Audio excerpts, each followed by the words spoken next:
All right, so let's dive into something that I think a lot of people think about, and that's money. Oh, yeah. And specifically becoming a millionaire, right? Yeah. It's a big topic, right? And I think it can be kind of intimidating. Absolutely. But today, we're going to go on a deep dive into a podcast episode that I think flips the script a little bit and asks, why not you? So it breaks down 10 signs that might be holding you back from reaching that millionaire status, and that's what we're going to unpack today. Yeah, and what I thought was really interesting about this particular episode is that it wasn't about any, like, get-rich-quick schemes. Right. It's really about the mindset and the habits that often stand between us and having financial success. Yeah. And which I think is really valuable no matter, where you are in your journey. Absolutely. I think that's a great point. And we're going to go through each of these signs, pull out some of the best parts, the juiciest bits, and see what they mean for you as a listener. Yeah. And, one of the things that they kick off the episode with is a statistic that just blew my mind. And that is that the average millionaire has not one, not two, but 3 to 5 sources of income. Wow. Multiple income streams. And so the first sign that they talk about in this episode is relying solely on a single source of income. That one paycheck. It's walking on thin ice when you do that. Exactly. Because if that one source dries up, your entire financial foundation crumbles. But millionaires, on the other hand, they build safety nets by diversifying their income through investments, side hustles, even rental properties. It's about creating that web of financial security so that if one strand breaks, the whole thing doesn't collapse. Okay, so multiple income streams. Got it. Yep. But here's where it gets tricky. Sign number 2 dives into the danger of lifestyle inflation. Oh, yeah. We've all been there, right? You get a raise, and suddenly those tempting upgrades seem within reach. A bigger house, a fancier car, more extravagant vacations. But the episode warns that this can be a really slippery slope. It really can, because as your income increases, so do your expenses. Often outpacing your savings and investments. It's like running on a treadmill. Yeah. You're working harder, but you're not actually getting ahead. That's such a good analogy. And what they did is they contrasted this with Warren Buffett, who is, one of the wealthiest people on the planet. And he still lives in the same modest house he bought back in 1958. Wow, I didn't know that. Yeah, it's a powerful reminder that building wealth isn't about deprivation. It's about making conscious choices that align with your long-term goals. It's about asking yourself, do I really need this bigger house? Or is it just my lifestyle inflating? Which brings us to sign number 3, avoiding investing. This one hits close to home for a lot of people. Yeah. And the episode doesn't sugarcoat it.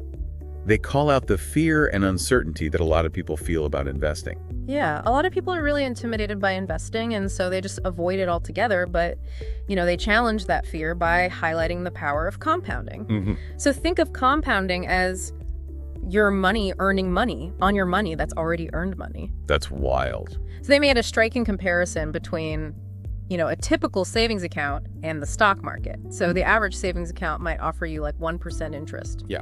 Barely keeping up with inflation. But the stock market historically has average returns of 7-10% per year over the long term. Wow. So it's about playing the long game, letting your money work for you.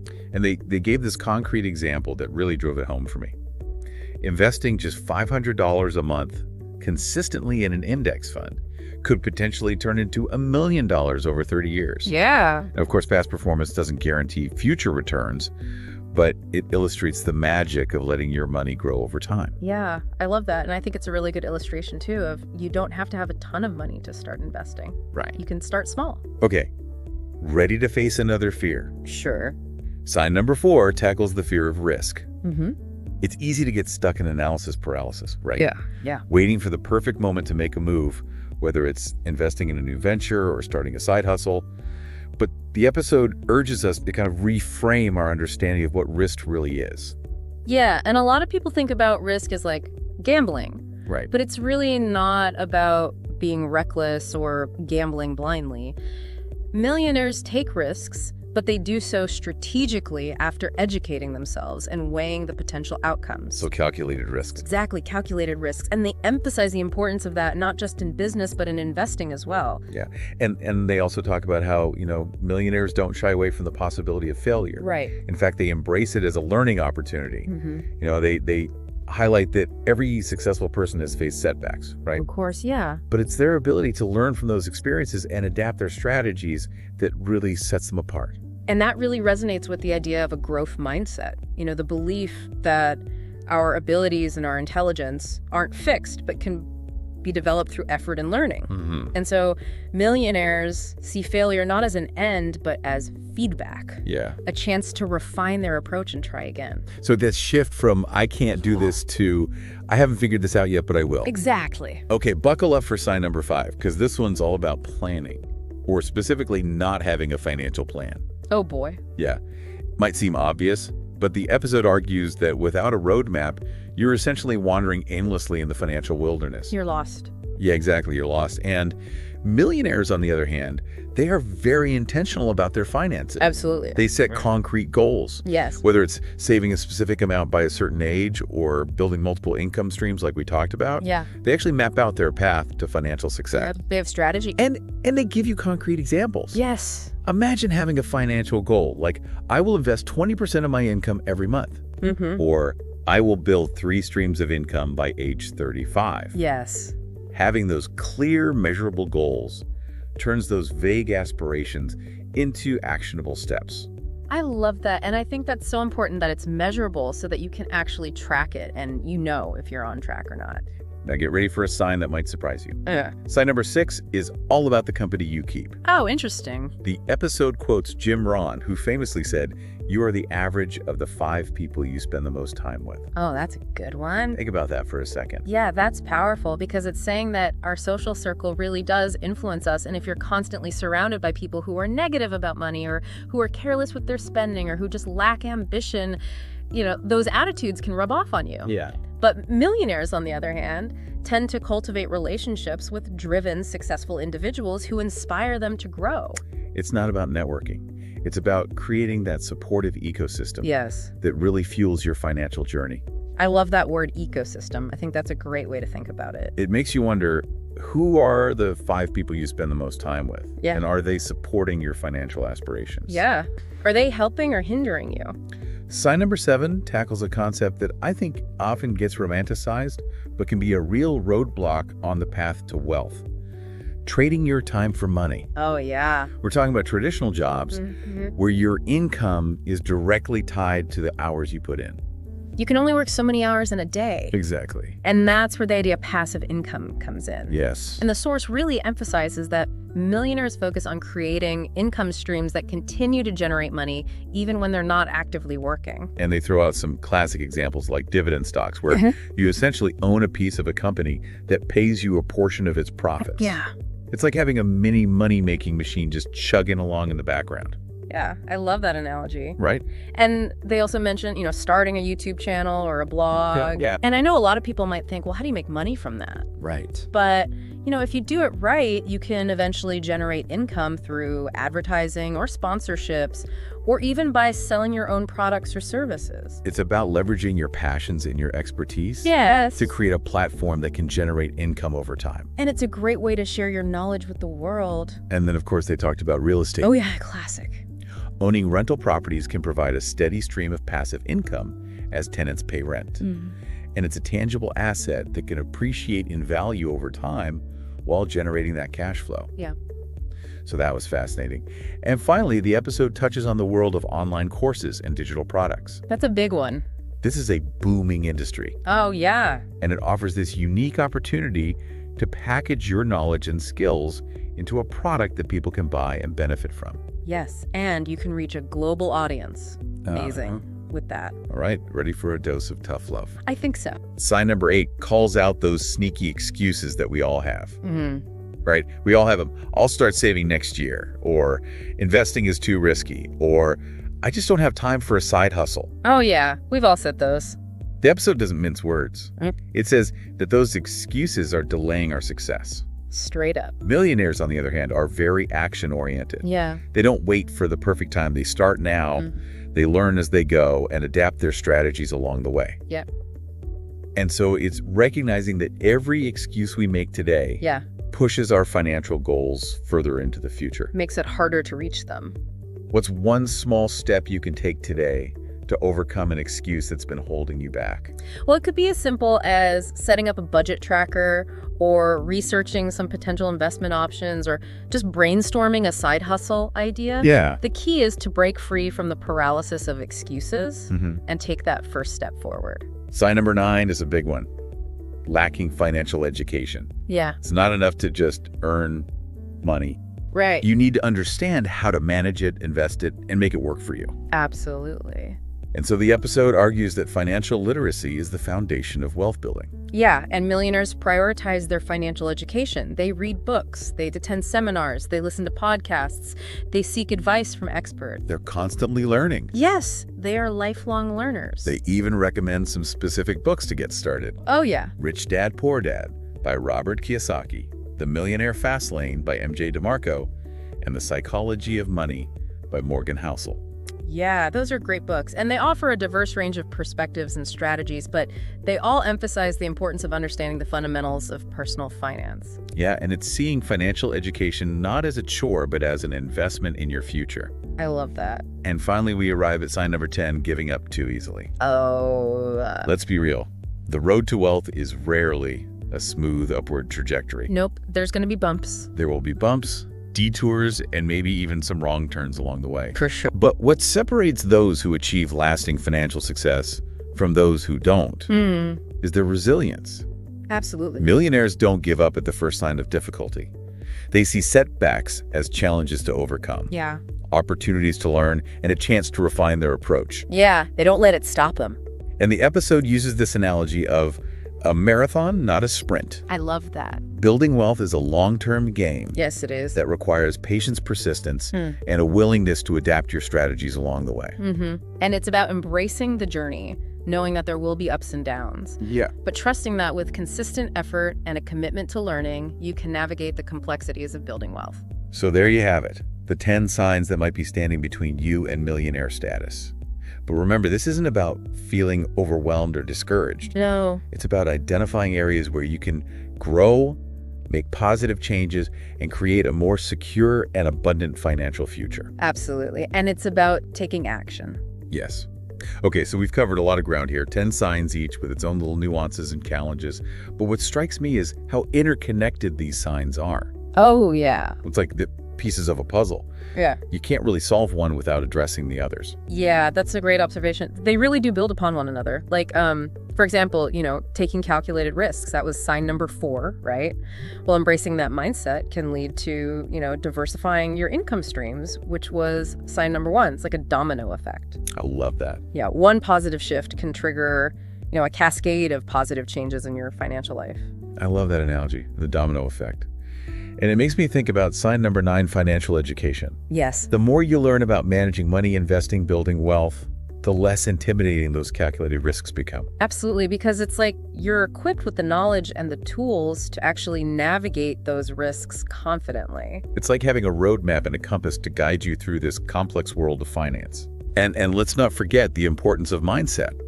That grit and determination that was highlighted in the sign number 10. Oh, yeah. Building wealth isn't always easy.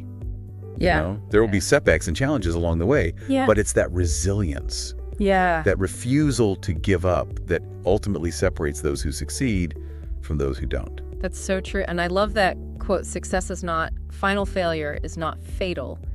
It is the courage to continue that counts. Ooh, I love that quote. Yeah. And it reminds me of the power of community, of surrounding yourself with the right people. Yes. Like it says in sign number 6, when you have a support system of like-minded individuals who are also on this path to financial well-being. Yeah. It can make all the difference in staying motivated and inspired, especially during those challenging times. Absolutely. It's like having a team of cheerleaders and mentors and accountability partners all rolled into one. That's a great way to put it. Yeah. And, I want to circle back to a concept we touched on earlier, and that's passive income. Yes. Sign number 7. The episode really hammered home the idea that this is a key differentiator between those who simply trade their time for money and those who build lasting wealth. Yes. It's about creating assets that generate income, even when you're not actively working. Right. Essentially making your money work for you. Exactly. And it's that shift from a mindset of scarcity to a mindset of abundance. Okay, so let's dive into some specific examples of passive income. Okay. The episode mentions dividend stocks, but could you break that down a little further for our listeners? Sure. So imagine owning a small piece of a large profitable company. Okay. As that company earns profits, it distributes a portion of those profits to its shareholders in the form of dividends. Okay. So you're essentially receiving a stream of passive income simply by owning those shares. So it's like having that mini money-making machine working for you in the background. Exactly. And the beauty of dividend stocks is that they offer both potential for growth and income. So as the company grows and becomes more profitable, the value of your shares can increase, and the dividends you receive can also grow over time. That's fantastic. Okay, so what about starting a YouTube channel or a blog? Yeah. The episode mentions that as a potential source of passive income, but I know a lot of people might be skeptical about actually making money from that. It's true that building a successful YouTube channel or blog takes time and effort and consistency, but with the right strategy and a bit of persistence, it can absolutely become a source of passive income. So imagine creating content that people genuinely find valuable or informative or entertaining as your audience grows. You can monetize that content through advertising or sponsorships, or even by selling your own products or services. So it's about leveraging, your passions, your knowledge, your creativity to build a platform that can eventually generate income on autopilot. Exactly. And it's a testament to the power of the internet and the digital economy, where individuals can create their own opportunities and reach a global audience. Yeah, exactly. And of course, entrepreneurship, the episode also mentions owning rental properties. Yes. As a potential source of passive income. This is a classic example of building wealth through assets that appreciate in value over time while generating cash flow. You purchase a property, you rent it out to tenants, you collect those rent payments, essentially creating that stream of passive income. And while managing rental properties certainly requires some effort and responsibility, it can be a really lucrative way to build long-term wealth. As property values increase over time, the equity you've built in those properties can also grow significantly. Okay, now the final example of passive income that the episode mentions is creating and selling online courses or digital products. Yes, that's a really exciting opportunity in today's digital age. This is a booming industry. It is. And it offers this unique opportunity to package your knowledge and skills into a product that people can buy and benefit from. Yes, and think about it. You have skills and knowledge and experience that other people are willing to pay for. So you can package that expertise into an online course or an ebook or a digital template or any other type of digital product and sell it online. Reach a global audience and generate income even while you sleep. It's like transforming your knowledge into a valuable asset. Exactly. That can continue to generate revenue long after you've created it. Yes, and with platforms like Udemy and Skillshare and Teachable, the barriers to entry for creating and selling online courses have never been lower. That's incredible. What's fascinating is that many of these passive income streams can be started as side hustles. Yes. Gradually transitioning into more significant sources of income over time. Absolutely. It's about taking those first steps, experimenting, and finding what works best for you. So it's about embracing the journey, knowing that there will be bumps along the road, but trusting that with consistent effort and a willingness to adapt, you can create this portfolio of passive income streams that can generate financial freedom and security. Yes, and as you explore these different passive income ideas, it's important to consider your skills and your interests and your resources. Yeah. So what are you naturally drawn to? What do you enjoy doing? What are you good at? Yeah. These questions can help guide you towards passive income streams that really align with your strengths and your passions. It's about finding that sweet spot where your talents and interests intersect with market demand. Exactly. Now, I know this all might sound a bit overwhelming. Yeah. You might be thinking, where do I even begin? Right. And that's a perfectly valid feeling. Absolutely. We've thrown a lot of information at you, and it's easy to get caught up in analysis paralysis, feeling like you need to tackle everything at once. Yeah. But remember, sign number 8, making excuses. Making excuses. We can't let fear or overwhelm paralyze us into inaction. Exactly. Yeah. The key is to start small. Yes. Break down those big goals into manageable steps and focus on making progress one day at a time. I love that. So, for example, if you're feeling overwhelmed by the idea of investing, start by educating yourself. Yeah. Read a book, listen to a podcast, take an online course to build your knowledge base. Yes. It's about empowering yourself with the information and the tools you need to make informed decisions. And if you're struggling to manage your spending, a great first step is to simply track your expenses for a month. Oh, that's a great idea. You might be surprised by where your money is actually going, and just identifying those areas can really help you make more conscious choices about where to cut back and free up more resources for saving and investing. It's like creating a budget. Yes. That aligns with your financial goals and gives you a clear picture of your income and expenses. And if you're intrigued by the idea of passive income, start by brainstorming a list of your skills and your passions and your resources. What could you potentially turn into a side hustle or an online business? Yeah. It's about tapping into your creativity and exploring different avenues for generating income beyond your traditional job. And remember, building wealth is a marathon, not a sprint. Yes, it is. Don't get discouraged if you don't see results overnight. That's right. Consistency, perseverance, and a willingness to adapt are key to achieving long-term financial success. Absolutely. And it's about celebrating those small wins along the way. Yeah. And recognizing that every step forward, no matter how small, is a step in the right direction. And as you embark on this journey, don't forget the importance of surrounding yourself with the right people. Yes. Seek out mentors, coaches, or supportive communities that can provide guidance, encouragement, and accountability. It's about building that network of individuals who believe in you and your potential and who are willing to support you on your journey. Now, you might be wondering, what about sign number 5, not having a financial plan? Where does that fit into all of this? It seems like we haven't given it as much attention as the other signs. That's a great point, and you're right, a financial plan is really essential because it serves as a roadmap for your entire journey. It helps you define your goals, track your progress, and make adjustments along the way. So it's like having a blueprint for building your financial future. Exactly. Ensuring that all the pieces that we've been discussing work together harmoniously. And it's like having that bird's eye view of your finances so you can see the big picture and make sure you're heading in the right direction. Exactly. And a well-crafted financial plan encompasses all of those elements that we've talked about. Yes. Managing spending, investing wisely, diversifying income streams, building passive income. So it's not just about setting a vague goal of becoming a millionaire. Right. It's about breaking down that goal into specific, actionable steps, outlining how you'll manage your money, where you'll invest it, how you'll diversify your income, and what passive income streams you'll pursue. And creating a financial plan doesn't have to be this complicated, daunting task. Right. It can be as simple as, setting some SMART goals. Those are specific, measurable, achievable, relevant, and time-bound goals. Love those SMART goals. Yeah, and just outlining the steps you'll take to achieve those goals and regularly reviewing your progress and making adjustments as needed. So it's about having that clear vision for your financial future. Yes. And a plan to guide you towards that destination. Now, before we wrap up this part of our deep dive, I want to emphasize one really crucial point. Okay.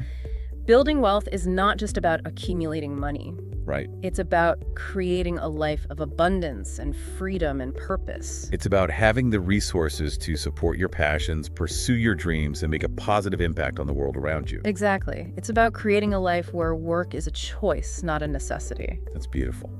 And with that in mind, let's transition to the final part of our deep dive, right, where we'll explore some practical tips and strategies for putting these 10 signs into action starting today. Okay, so we've talked about the 10 signs and really kind of dug deep into some of the key concepts like passive income, and we even touched on the importance of, a solid financial plan. Right. But now let's get down to brass tacks. Like, what can you, the listener, actually do with all this information? Yeah, that's the golden question, isn't it? And I think what's so great about this source material is that it's not just theoretical. Right. It gives us some actionable steps that we can take to actually start making those $1 million dreams a reality. Okay, so let's start simple. If you haven't already created a budget, I know, budgeting doesn't exactly scream excitement. Right. But trust me, it is the foundation of everything. Absolutely. So track your income and your expenses for a month. There are tons of apps out there that make it super easy to do this and really see where your money's going. It's amazing what you discover when you actually start paying attention. You might find some little leaks in your spending that you weren't even aware of. Right. Places where you can easily cut back and free up more cash for saving and investing. Yeah, it's like that saying, what gets measured gets managed. Absolutely. You can't improve what you don't track. Exactly. Now let's revisit sign number 3. Avoiding investing.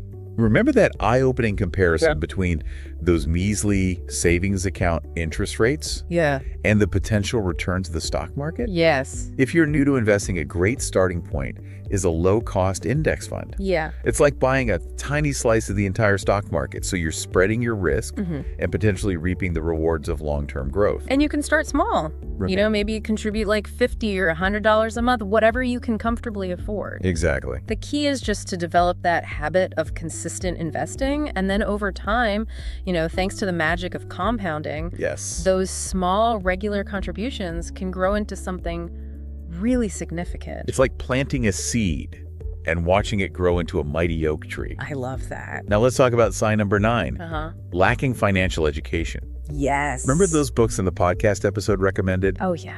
Rich Dad, Poor Dad, The Millionaire Fast Lane, The Psychology of Money. Those are great books, and each of them offers a really unique perspective on wealth building. You know, Rich Dad, Poor Dad challenges those traditional notions of money and investing, while The Millionaire Fast Lane emphasizes, you know, entrepreneurship and building businesses that generate passive income. Right. And The Psychology of Money delves into the often overlooked emotional and behavioral aspects of financial decision-making. It's so true. Yeah. Those are all great starting points. Yeah. But there's a wealth of information out there. Oh, yeah. Find podcasts, YouTube channels, online courses, whatever format clicks with you, and make learning about money fun and engaging. Absolutely. There are some incredible financial educators out there who make it really entertaining. It doesn't have to be dry and boring. No, not at all. Okay, let's tackle sign number 1 head on. Okay. Relying on a single source of income. Yep. Remember that statistic? The average millionaire has 3 to 5 income streams. Wow. So it's about diversifying your income. Yeah. Creating multiple streams of revenue. So you're not putting all your eggs in one basket. Absolutely. And the beauty of today's economy is that there are so many ways to do that. Yeah. You could start a side hustle based on your skills or passions. You could offer freelance services, create an online course, you know, even rent out a spare room on Airbnb. It's about tapping into your creativity, exploring your options, and finding ways to leverage your talents and resources to generate income beyond your traditional job. Exactly. And don't forget about sign number 10. Oh, yeah. Giving up too easily. Building wealth is a journey. It is. Not a destination. Yep. And there will be bumps in the road, setbacks, and challenges. For sure. But it's your ability to bounce back, to learn from those experiences, and to keep moving forward that will ultimately determine your success. Yeah, I think that's such an important point, you know. It's not about being perfect. It's about just continuing to move forward. It's about having that grit. Yeah. That determination, that refusal to let setbacks define you. Absolutely. It's about embracing the ups and downs as part of the process. And remember the power of your social circle. Yes. You know, surround yourself with people who support your goals, who inspire you, and who challenge you to grow. Find your tribe, those who understand your ambitions, and celebrate your successes along the way. Yeah, because let's be honest, this journey is a lot easier and more enjoyable when you have people to share it with. Absolutely. Now I want to leave you with one final thought. Okay. This deep dive has focused on the 10 signs you might not be on the millionaire track. Right. But ultimately, financial success is about so much more than just the number in your bank account. It really is. It's about creating a life of purpose and meaning and abundance. It's about having the freedom to pursue your passions, to spend time with loved ones, and to make a positive impact on the world. Exactly. So as you reflect on these 10 signs and consider the action steps that we've discussed, ask yourself, what does true wealth mean to you? What are you working towards? And what can you do today, even something small, to start building a life that aligns with your values, your aspirations, and your definition of success? We've covered a lot of ground in this deep dive. We have. But remember, this is just the beginning of your exploration, so continue to learn, grow, and take inspired action. Thanks for joining us on this deep dive into the world of wealth building. Yes! We'll catch you next time for another insightful exploration of the ideas that matter.